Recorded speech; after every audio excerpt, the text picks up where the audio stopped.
ಇಲ್ಲಿ ಒಳ್ಳೇದು ಕೆಟ್ಟದು ಅಂತ ಕೂತ್ಕೊಂಡು ಡಿಸೈಡ್ ಮಾಡಕ್ ನನಗೆ ಟೈಮ್ ಇಲ್ಲ. ಮಸ್ತಾನೆ ಯಾರು ಗೊತ್ತೇನೋ, ಬೆಂಗಳೂರಿಗೆ ದೊಡ್ಡ ದಾದ, ಅಂಡರ್ ವರ್ಲ್ಡ್ ಡಾನು. ಇಮ್ಮಿಡಿಯೇಟ್ ಆಗಿ ಊರ್ ಹೊರಟ್ಬಿಡೋ. ನಾವ್ ಅಲ್ಲಿಗೆ ಹೋಗೋದ್ ಬೇಡ, ವಾಪಸ್ ಹೊಟ್ಟೋಗೋಣ. ಬಂದಿರೋದು ಪೂಜೆ ಮುಗಿಸ್ಕೊಂಡು ಹೋಗೋಣ ಬಾ. ಅದ್ ಹಾಗಲ್ಲ ರೀ, ನನ್ಗ ಅವ್ರ ಮುಖ ನೋಡಕ್ಕೂ ಇಷ್ಟ ಇಲ್ಲ. ನಮ್ ಮುಖ ನೋಡಕ್ಕಾಗದೆ ಅವರೇ ತಲೆ ತಗ್ಗಿಸ್ಕೊಂಡು ನಿಂತಿದ್ದಾರೆ. ಅವ್ರ ಮುಖ ನಾವೇನ್ ನೋಡೋದು?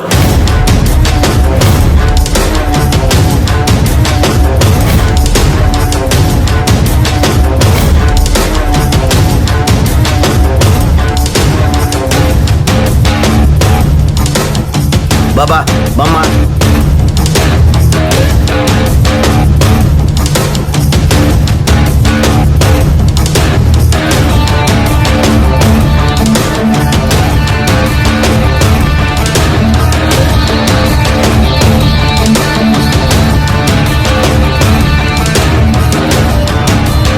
ರಾಜೇಶ್ವರಿ ಅವರೇ, ನಿಮ್ ಮಗನ್ಗೆ ಮದ್ವೆ ಆಯ್ತಂತ ಗೊತ್ತಾಯ್ತು, ಮಗ ಸೊಸೆ ಬಂದಿಲ್ವಾ?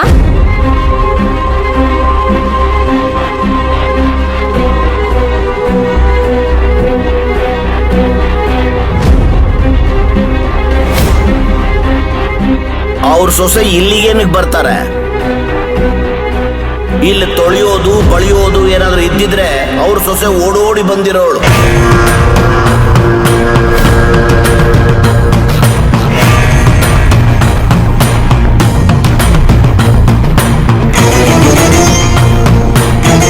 ಯಾಕೆ ಸರ್ ಹೀಗೆಲ್ಲ ಮಾತಾಡ್ತೀರಾ?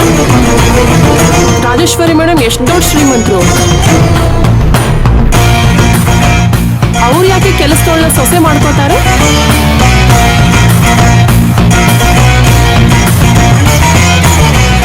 ರೀ, ನಾನೇನ್ ಸುಳ್ಳು ಹೇಳ್ತೀನ? ಮಾಡೋದು ಅನಾಚಾರ, ಮನೆ ಮುಂದೆ ಬೃಂದಾವನ ಹಾಗೆ ಇವ್ರ ಜೀವನ.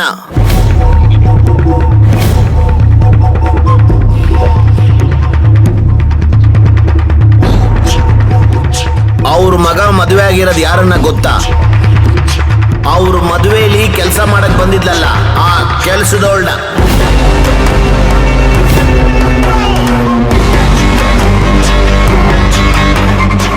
ಪಾಪ ಕೆಲಸದವಳು ಇವ್ರ ಸೊಸೆ ಅಂತ ಹೇಳ್ಕೊಳಕ್ ಆಗದೆ ಇಲ್ಲಿ ಕರ್ಕೊಂಡ್ ಬಂದಿಲ್ಲ ಅಷ್ಟೇ.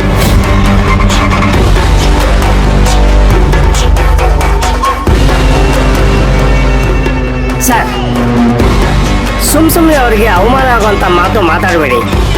ಅವ್ರ ಸ್ಟೇಟಸ್ ಎಂಥದಂತ ನಮಗೆ ಗೊತ್ತಿದೆ.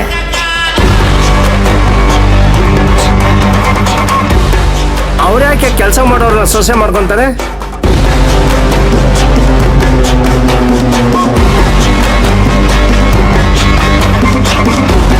ನಮ್ಮ ಮಾತಿನ ಮೇಲೆ ನಂಬಿಕೆ ಇಲ್ಲ ಅಂದ್ರೆ ಎದುರುಗಡೆನೆ ನಿಂತಿದಾರಲ್ಲ ಅವ್ರನ್ನ ಕೇಳಿ, ಮುಚ್ಚಿಟ್ಟಿರೋ ಸತ್ಯ ಹೊರಗ್ ಬರುತ್ತೆ.